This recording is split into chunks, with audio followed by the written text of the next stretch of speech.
Welcome to Telugu 360. ముందుగా ముఖ్యాంశాలు.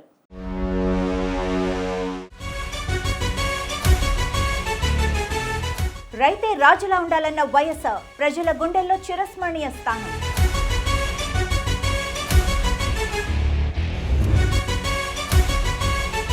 శ్రీశైలం జలాశయానికి పెరిగిన ఇన్ఫ్లో, అధికారులతో కలిసి గేట్లనెత్తిన చంద్రబాబు.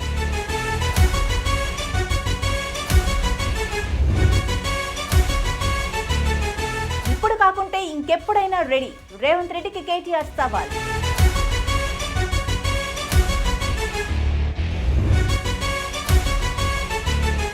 మరో విడత భూ సమీకరణకు తీవ్ర నిరసన, ల్యాండ్ పూలింగ్ అడ్డుకుంటున్న గ్రామస్తులు.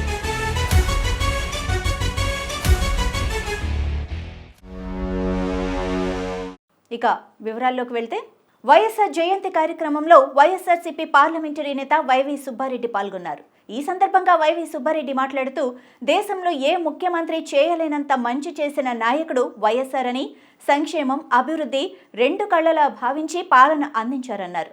ఉచిత విద్యుత్తో ఎంతో మంది రైతులు మేలు పొందారని, రెండు తెలుగు రాష్ట్రాల రైతుల గుండెల్లో వైఎస్ఆర్ నిలిచిపోయారన్నారు. పేదవాడికి విద్య, వైద్యం అందుబాటులోకి తెచ్చింది వైఎస్ఆర్ అని, దేశంలోనే ఆరోగ్యశ్రీ ప్రవేశపెట్టిన తొలి రాష్ట్రం ఆంధ్రప్రదేశ్ అని చెప్పారు. దేశంలో ఏ ముఖ్యమంత్రి చేయని విధంగా పాలన సాగించారు కాబట్టి ఆయన చనిపోయి 16 సంవత్సరాలైనా ఈ రోజుకి తెలుగువారి గుండెల్లో గూడు కట్టుకొని ఉన్నాడంటే ఆయన చేసిన పాలన, ఆయన చేసిన మంచి కార్యక్రమాల వల్లనే అని చెప్పి ఈ సందర్భంగా తెలియజేసుకుంటూ ఉన్నాం. ఎందుకంటే ఏ ముఖ్యమంత్రి కూడా ఆలోచించలేదు దేశంలో ఇటువంటి సంక్షేమ కార్యక్రమాలు చేస్తే పేదవాడి జీవితంలో వెలుగులు నింపచ్చు, పేదవాళ్ళు చిరునవ్వుతో ఉండాలి, కష్టాలు ఉండకూడదు అని ఎన్నో గొప్ప ఆలోచనలు చేసి అన్ని వర్గాలకి సంక్షేమ కార్యక్రమాలు, అభివృద్ధి కార్యక్రమాలు రెండు కళ్ళలాగా భావించి ఆ రోజు ఉమ్మడి ఆంధ్రప్రదేశ్ రాష్ట్రంలో పాలన కొనసాగించారు. మరీ ముఖ్యంగా రైతాంగానికి, ఉమ్మడి ఆంధ్రప్రదేశ్ రాష్ట్రంలో అధిక శాతం రైతాంగం తెలంగాణ రైతులకైతే ఉచిత కరెంటు వల్ల ఎంత గొప్ప మేలు జరిగిందో ఈరోజు తెలంగాణ రాష్ట్రంలో ఏ రైతును అడిగినా కూడా చెప్తారు.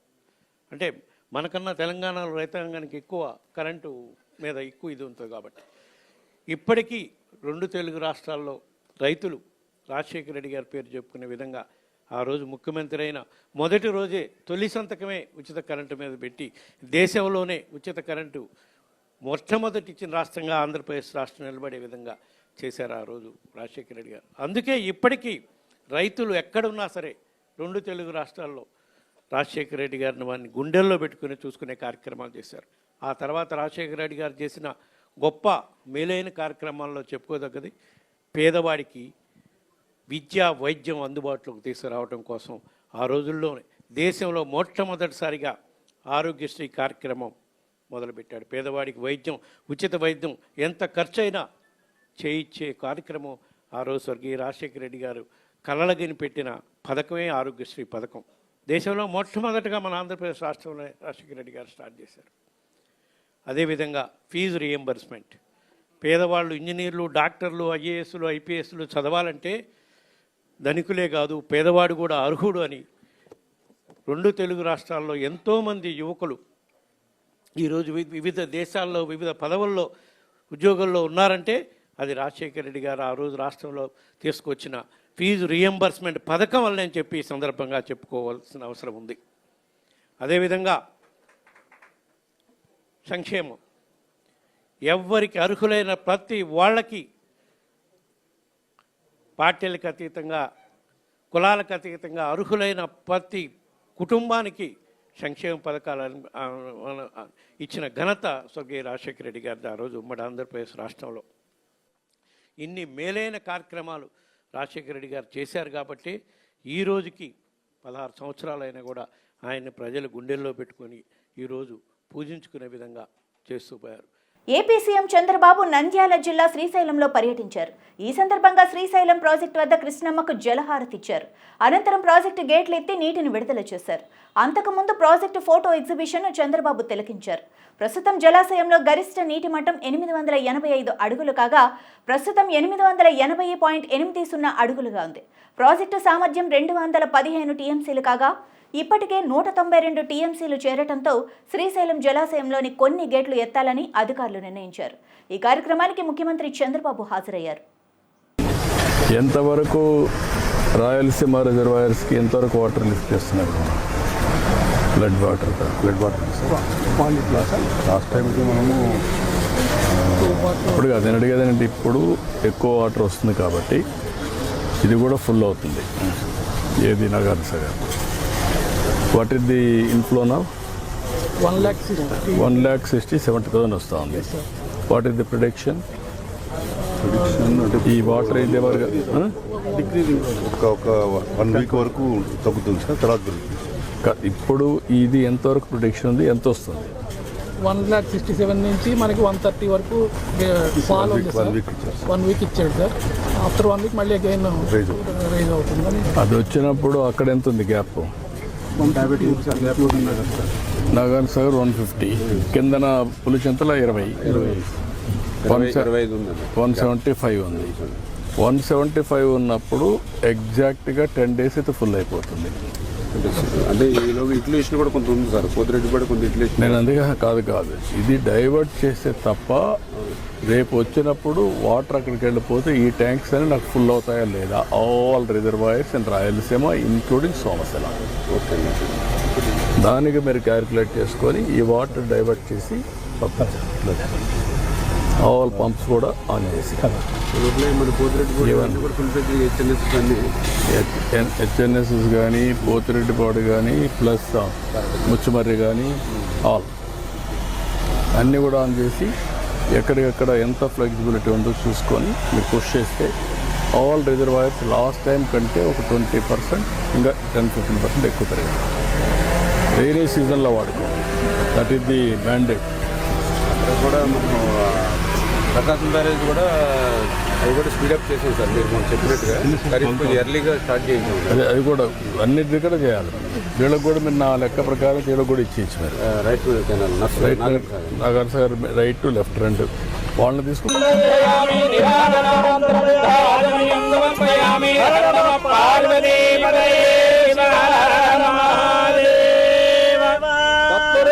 విద్మహే మహాదేవాయ ధీమహి తన్నో రుద్ర ప్రచోదయాత్. సువర్ణదివ్య మంత్రపుష్పాంజలిం సమర్పయామి. దిస్ సైడ్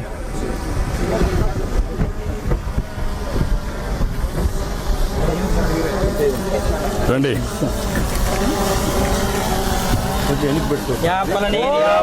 మంగళ మాంగళ్యే సర్వార్థసాధికే శరణ్యే త్ర్యంబకే దేవి నారాయణి నమోస్తుతే. క్షీరసముద్రాద్రియాం శ్రీరంగరామేశ్వరీం దాసే భూత సమస్త దేవనితాం లోకైక దీపాంకురాం త్వాం త్రైలోక కుటుంబినీం ధరజాం వందే ముకుంద ప్రియాం శుద్ధలక్ష్మీర్మోక్షలక్ష్మీర్జయలక్ష్మీ సరస్వతే శ్రీలక్ష్మీర్వరలక్ష్మీ చ ప్రసన్నాం మమ సర్వదా వరాంకుశోభాముద్రాం కరైర్మహంతీం కమలాసనస్తాం బాలార్కకోటి ప్రతిభాంతునేత్రాం భజేహం సర్వమంగళమంగళే సర్వార్థసాధికే త్ర్యంబకే గౌరీ నారాయణి నమోస్తుతే.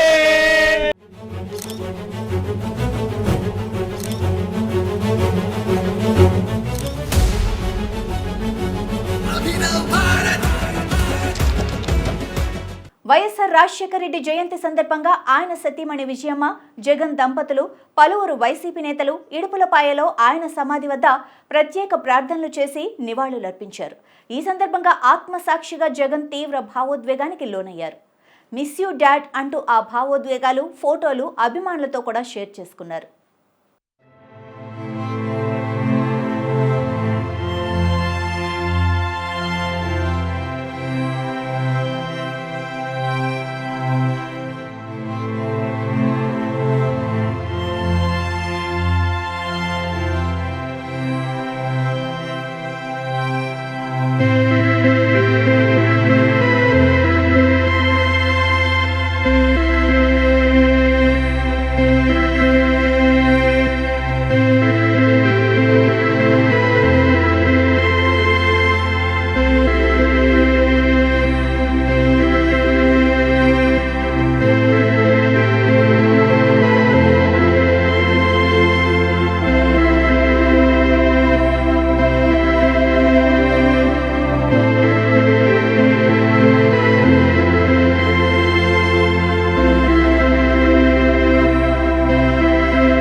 ముఖ్యమంత్రి ముచ్చట పడితే తాను చర్చకు సిద్ధమయ్యాయని కేటీఆర్ స్పష్టం చేశారు.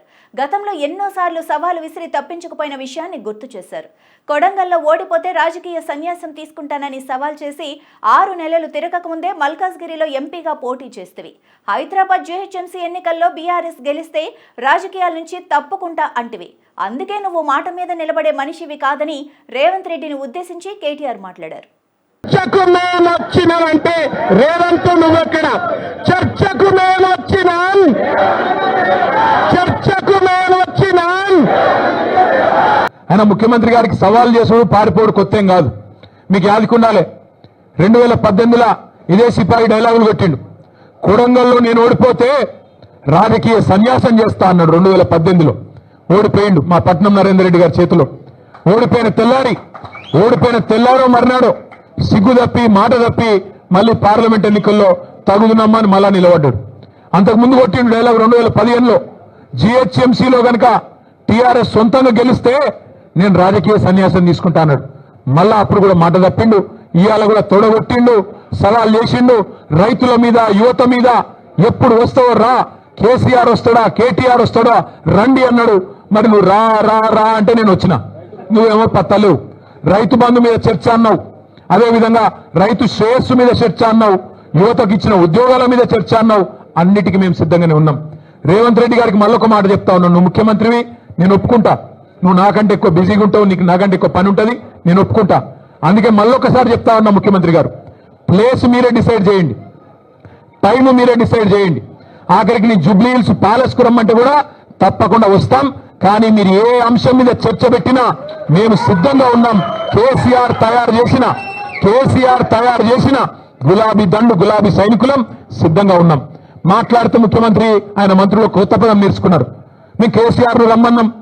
అరే నీకు నేను ఒకటే అడుగుతున్నా ముఖ్యమంత్రి, మా పిల్లలు సోషల్ మీడియాలో పోస్ట్ పెడితేనే గడగడలాడుతున్నావు, నీకు కేసీఆర్ కావన్నా? చిన్న పిల్లలు, కాలేజీలో చదువుకునే పిల్లలు చిన్న పోస్టులు పెడితే దానికే గడగడలాడుకుంటే వాళ్ళని తీసుకుపోయి జైల్లో పెడుతున్నావు, నీకు కేసీఆర్ కావన్నా? నీ లెవెల్కు మేము చాలు, నీ లెవెల్కు మేము సమాధానం చెప్పే సత్తా కేసీఆర్ తయారు చేసిన ఇంతమంది సైనికులకు మాకు ఎవ్వరితోని, నువ్వు నన్నే కాదు, మా ఎమ్మెల్సీలు, మా ఎమ్మెల్యేలు, మా ఎంపీలు, మా మాజీ ఎమ్మెల్యేలు, మాజీ ఎంపీలు, సీనియర్లు, మా పార్టీలో ఏ నాయకుడైనా నీకు సరిపోతాడు నిజానికి.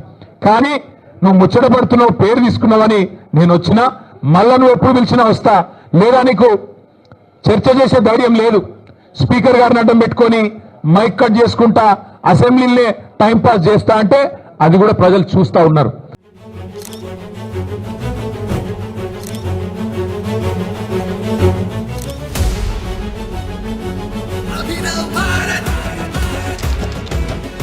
చంద్రబాబు చేపట్టిన మరో విడత భూ సమీకరణకు తీవ్ర నిరసన ఎదురవుతోంది.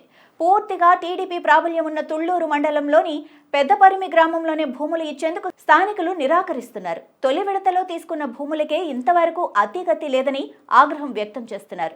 మలి విడతలో తమ భూములు తీసుకుని వాటిని కూడా బీడు పెడతారా అని ప్రశ్నిస్తున్నారు. Second phase land pooling TDP నేతలే ఎందుకు వ్యతిరేకిస్తున్నారు? పెద్దపరిమి గ్రామస్తుల డిమాండ్లు ఏంటి? రైతుల మనసులో ఏముందన్న అంశాలపై అభినవ్ భారత్ గ్రౌండ్ రియాలిటీ. ఈయన రాష్ట్రం మొత్తం రాజధాని అంటున్నాడు. నేను భూమి ఇచ్చాను, నేను అమరావతి రైతుని, ఈ గ్రామంలో మాట్లాడకూడదు. కానీ చంద్రబాబుకు విషయం చెప్పాలి. ఇదే జగన్మోహన్ రెడ్డికి ఫస్ట్ డే వార్నింగ్ ఇచ్చా, నువ్వు ఇక్కడి నుంచి రాజధాని కదిలిస్తే నీకు ఇదే పతనం అని చెప్పి. ఈయన ప్రణాళిక బాగుంది, కానీ ప్రణాళిక ఓడికి గీతలు గీయొద్దు, చేతలు కూడా చేయండి. సంవత్సరం అయిపోయింది. 1825 రోజులు జగన్మోహన్ రెడ్డికి లెక్క చెప్పా. నీకు ఆ 1825 రోజులే, తర్వాత మళ్ళీ ప్రభుత్వంలోకి వస్తే మళ్ళీ రోజులు వస్తాయి కదా. నువ్వు ఆ 1825 రోజులు లెక్క పెట్టుకొని ఆ 1825 రోజులకి 365 రోజులు తీసేసి మిగతా రోజులకి ఏ పనులు చేయగలుగుతావో ఆ పనుల ప్రకారం ప్రణాళిక వేసి పనులు చేయండి. మీకు రాజధాని ఇంటర్నేషనల్ సిటీ స్టాండర్డ్స్తో మీ విజన్ ప్రకారం కడతానికి మేము కూడా ఆమోదమే. ఫస్ట్ ఫేజ్ డెవలప్ చేయండి, అక్కడ ఉన్న వ్యవస్థని పరుగులు పెట్టించండి, ఆ నమ్మకాన్ని కుదిరించండి. అక్కడ గన్నవరంలో ఎయిర్పోర్ట్ ఉంది, దాంట్లో ల్యాండింగ్లోకి విమాన ఆక్యుపెన్సీ పెంచండి. అక్కడి నుంచి సెకండ్ ఎయిర్పోర్ట్ తీసుకురండి, అక్కడి నుంచి అవసరమైతే థర్డ్ ఎయిర్పోర్ట్ కూడా తీసుకురండి. కాదంట్లా మనం జగన్మోహన్ రెడ్డి జిల్లాకు ఒక ఎయిర్పోర్ట్ పెడతానంటే నేను కూడా ట్రోల్ చేశా, మా ఇంటి ముందు విమానం ఆకలేదు, మా ఇంటి ముందు విమానం ఆకలేదని. ఇవాళ నిన్ను కూడా అలానే ట్రోల్ చేయాల్సి వస్తుంది. రాజధాని అంటే ఆ మూల ఎయిర్పోర్టు, ఈ మూల ఎయిర్పోర్ట్ అని చెప్పి ఎయిర్పోర్ట్ ఆక్యుపెన్సీ పెంచండి, నెక్స్ట్ ఎయిర్పోర్ట్కి ప్లాన్ చేయండి. ఇక్కడ మా పిల్లల పెళ్ళి కావు, మా పిల్లల పెళ్లి కావాలంటే ఈయనిచ్చే పాతించడానికి పెళ్ళి కావు. మాకు ఆ భూమి ఉంటేనే ఎకరం 2 ఎకరాలు 1/2 ఎకరం ఉంటేనే పెళ్ళి అయితే. ఈయన అక్కడ అభివృద్ధి ఏం చేయలేదు. ఈయన వచ్చి కూడా సంవత్సరం అవుతుంది. ఇప్పుడు వాడు పోయినాడు అంటే 5 సంవత్సరాలు వారినే పాడు పెట్టిపోయాడు. ఇప్పుడు ఈయన వచ్చి కూడా 14 నెలలు అవుతుంది. 14 నెలల నుంచి ఏమీ చేయలేదు. వాళ్ళకి ఇంకా అభివృద్ధి వాళ్ళకి ఇంతమందికి ఏమీ లేదు. వాళ్ళకి వాళ్ళు ఏడుస్తారు. తుళ్ళూరు, మందడం, మలకాపురం వాళ్ళు మొత్తం ఏడుస్తారు ఉండరు వాళ్ళు, ఎలపూడి వాళ్ళు. ఇంతమంది మాకే ఏం లేదు, మరి మీరు తీసుకొని ఏం చేస్తాడు అని వాళ్ళే కాల్ చేస్తున్నారు. గతంలో తీసుకున్న వాళ్ళయే ఏమి లేదు ఇప్పుడు మా భయం అది. ఎందుకని అంటే చంద్రబాబు ఏమో రాజధాని పక్కనే ఉన్నారు, మీరు డెవలప్ చేసేస్తాం. మేము ఒక మాట చెప్పాలంటే కరుడు కట్టిన టీడీపీ వాళ్ళం, ఎన్టీ రామారావు అప్పుడు వాళ్ళం. పార్టీ ఎన్టీ రామారావు అప్పటి నుంచి మేము పార్టీని గురించి కాదు. నా పేరు రాఘవరెడ్డి, మోదుగుల వాళ్ళం, వేణుగోపాల్ రెడ్డి వాళ్ళ తాలూకా వాళ్ళం. ఇట్టనే మరి మళ్ళీ ఎట్ట బీళ్ళు పడిపోద్దో, మరి ఏం జరిగిద్దో అందరూ భయపడిపోతున్నారు. అదే ముందు ఆ ఊళ్ళో అనకుండా హరిచంద్రపురం, దొండపాడు పోయినట్టుకుందిగా, బోరుపాలెం అని వడ్లమాను మాది. ఇంత మొట్టుగా అయినట్టయితే అసలు ఈ ఆలోచన ఊరికి వచ్చేది కాదు. దేశం అంతా పోయేటప్పుడు మళ్ళీ ఏం జరిగిద్దో, మళ్ళీ అయ్యగారు వస్తే మళ్ళీ పోలీసులు చేత దెబ్బలు తినాల్సి వచ్చిద్దామని భయపడుతున్నారండి రైతులు. అది వేరే ఉద్దేశం ఏం లేదు. అసలు ముందు 29 గ్రామాలలో 34,000 ఎకరాలు ఇచ్చారు. ముందు అసలు వాళ్ళ ప్లాట్లు వాళ్ళకి అలాట్ చేయాలిగా, మరి అది చేసింది లేదుగా. అదేమన్నా చేశారా? సరే ఇక్కడికి వచ్చేసరికి మళ్ళీ 1150 ప్యాకేజీ అన్నారు. ఇది 1250, 1000 ఏమన్నాయి 250. నారాయణ స్కూలు ఆయన పెట్టినప్పుడు స్కూల్ ఎంత ఫీజు తీసుకుంటున్నాడు, ఇప్పుడు ఎంత ఫీజు? ఎకరం ఇచ్చిన రైతుకి 30,000, ఏమీ లేని మా ఖాళీగా ఉన్న అతనికేమన్నా నెలకు 5,000, అంటే సంవత్సరానికి వచ్చి 60,000. అది ప్రభుత్వం ఏం ఆలోచిస్తుంది అసలుకి? ముందు దాన్ని డెవలప్ చేయాలి కదా. ముందు 29 గ్రామాలు ఇచ్చిన 33,000 ఎకరాలు ముందు దాన్ని డెవలప్ చేసి తర్వాత మన ఇక్కడికి వస్తే అప్పుడు ఆలోచించవచ్చు. ఏమీ లేకుండా ముందు మీరు పొలాలు ఇచ్చి మేము ఇంటర్నేషనల్ ఎయిర్పోర్ట్ అంటే వాళ్ళకి అంతకుముందు 5 సంవత్సరాలు గత ప్రభుత్వంలో రైతులు పడిన ఇబ్బందులు ఎవరు ఇంతవరకు చరిత్రలో ఇదిగారు. అసలు మహిళలు గుండెల మీద ముందు పోలీసులు కనుక బోట్ల శబ్దం వినపడింది, వాళ్ళ ఆర్తనాదాలు కూడా వినపడలా, అంత ఇబ్బంది పడ్డారు. రేపు 2029కి రేపు చంద్రబాబు నాయుడు కూటమి ప్రభుత్వం వచ్చిందని చంద్రబాబు నాయుడు చెప్పగలుగుతాడా? చంద్రబాబు నాయుడు అంటున్నాడు. ఇప్పుడు ఇదే కేంద్ర ప్రభుత్వం, జగన్ ప్రభుత్వంలో అప్పుడు బిట్టి సుప్రీంకోర్టులో ఏం వేసింది, ఎవరి ఇష్టం వాళ్ళు ఎన్ని రాజధానులు పెట్టుకోవచ్చు అని చెప్పి అప్పుడు పెట్టేసి మీరు డిబేట్లో ABNలో కానీ TV5లో కానీ మిగతా ఇట్లో న్యూస్లో కానీ వచ్చినాయిగా. మరి మొన్న మోదీ గారు వచ్చాడు. మోదీ గారు వచ్చినప్పుడు నువ్వు 600-700 కోట్లు పెట్టి ఖర్చు పెట్టి మోదీని తీసుకొచ్చినప్పుడు దాన్ని గజెట్ చేస్తున్నాం మేము, మా కూటమి మొత్తం మీద రాజధాని ఇక్కడే ఉంచుతాం అనే మాట మీరు ఎందుకు చెప్పలేకపోయారు? ఎందుకు జనాలను ఇట్లా మోసం చేస్తారు? ఇప్పుడు 3 రాజధానులు జగన్ అనగా జరగ శిబిరాలు తెరిపించారు. ఇప్పుడు 3 రాజధానులు నువ్వు చేస్తున్నావుగా. తుళ్ళూరు ఒకటి చేస్తున్నావు, తాడికొండ ఒకటి చేస్తున్నావు, పెదకొరపాడు ఒకటి, 3 రాజధానులు మీరు చేస్తున్నారుగా. మీరు రైతులు ఇబ్బంది పెట్టడానికి మీరు ఇదవుతారా? అసలు మీరు ఇచ్చేది ఏంది? లేకపోతే అవసరం వాళ్ళే ఏ సంవత్సరం వచ్చేప్పుడు వాడే కొనుక్కుంటాడు ఊళ్ళ మీద పడి 10 కోట్లకో 20 కోట్లు. ముఖ్యమంత్రి మాట మీద నిలబడి చర్చకు వస్తే మంచిదని, ఒకవేళ ఈ రోజు వీలు కాకుంటే మరో రోజైనా తాము వచ్చేందుకు రెడీగా ఉన్నామని బీఆర్ఎస్ నాయకులు కుండబద్దలు కొట్టారు. మీరు చెప్పిన సమయం తేదీ నాడే రెడీగా ఉంటామని స్పష్టం చేశారు. ఏనాడు చర్చకు వచ్చినా రైతులకు కాంగ్రెస్ చేసిన మోసాలను ఎండగట్టేందుకు సిద్ధంగా ఉన్నామని, మరోసారి సవాల్ విసురుతున్నామని పేర్కొన్నారు. రేవంత్ రెడ్డి గారు భయపెట్టారు, మీకు అనిపించట్లేదా భయపడ్డట్టుగా? చర్చకు నేను సిద్ధమని అన్నది ఎవరండి? మొదలు ఎవరన్నారు? ముఖ్యమంత్రి గారే అన్నారు. ముఖ్యమంత్రి గారే అన్న తర్వాత సరే నేను చర్చ అంటున్నావు కదా, నేను వస్తాను. కేటీఆర్ గారు వచ్చినారు. ఆయనకు మంచి కుర్చేసి పెట్టినాం, తెల్ల షాల్ వేసినాం, ఆయనకు నేమ్ ప్లేట్ కూడా పెట్టినాం, గౌరవంగా స్వాగతం చేసి చర్చ చేద్దాం అనుకున్నాం. కానీ పెద్ద మనిషి రాలేదు, పెద్ద మనిషి భయపడ్డాడు. రైతులకు చేసిన అన్యాయం మనకంటే ఎక్కువ ఆయనకే తెలుసు. ఎందుకంటే ప్రభుత్వం ఉన్నాడు కాబట్టి లెక్కలు చెప్తాయి కదా. తన నోరు అబద్ధం చెప్పినా లెక్కలైతే అబద్ధం చెప్పవు కదా. ఆయన చేసిన మోసం ఏంటి? రుణమాఫీ విషయంలో కానీ, రైతు బీమా విషయంలో కానీ, లేకపోతే రైతు భరోసా విషయంలో కానీ చేసిన అన్యాయం అనేటువంటిది లెక్కల పూరితంగా మనకంటే ఎక్కువ, మీడియా కంటే ఎక్కువ కూడా రేవంత్ రెడ్డి గారు తెలుసు. ఎందుకంటే నేను ఒక సవాల్ విసురుతా ఉన్నాను. తెలంగాణ సచివాలయం గురించి నేను సూటిగా ప్రశ్నిస్తాయి. ఆయన కట్టించలేదా? కాళేశ్వరం ప్రాజెక్టు గురించి కేసీఆర్ సార్ కట్టించలేదా? అంబేద్కర్ స్టాచ్యూ గురించి చెప్పలేదా? అమరవీరుల స్తూపం గురించి చెప్పలేదా? ఇలాంటి కట్టడాలే నిరూపిస్తూ ఉన్నది. ఆయన ఏం చేశారు? అది భ్రష్టు పట్టించినట్టేనా? ఆయన భ్రష్టు పట్టించింది ఒకటే సూటిగా ప్రశ్నిస్తా ఉన్నాను.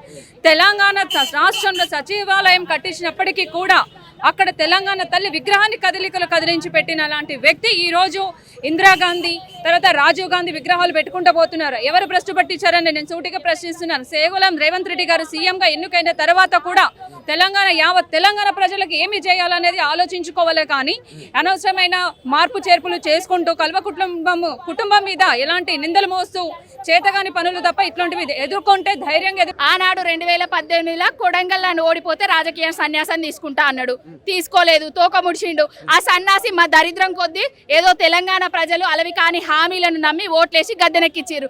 గద్దెనెక్కించిన తర్వాత ఆ అలవి కాని హామీలను బురదలో దొక్కిండు. రోజుకొక డైవర్షన్ పాలిటిక్స్ ఎత్తాండు. 60,000 తలకాయలను తీసుకొస్తా ఎల్బీ స్టేడియం కు వాళ్ళ మీద తలకాయల మీద చెయ్యి పెట్టి చెప్తా వీళ్ళకి ఇచ్చిన ఉద్యోగాలు అన్నాడు. మొగాడు మరి 60,000 తలకాయలను సోమాజీ కూడా తీసుకురమ్మని ఫస్ట్ దేవన్ నుంచి అప్పులు అంటున్నాడు కదా. ఈయన మేనిఫెస్టో తయారు చేసినప్పుడు ఈయన ఎంపీ కావచ్చు, మరి బట్టి గారు ఉత్తమ్ గారు అసెంబ్లీలో ఉన్నారు. అసెంబ్లీలో ప్రతిసారి బడ్జెట్ జరుగుతుంది.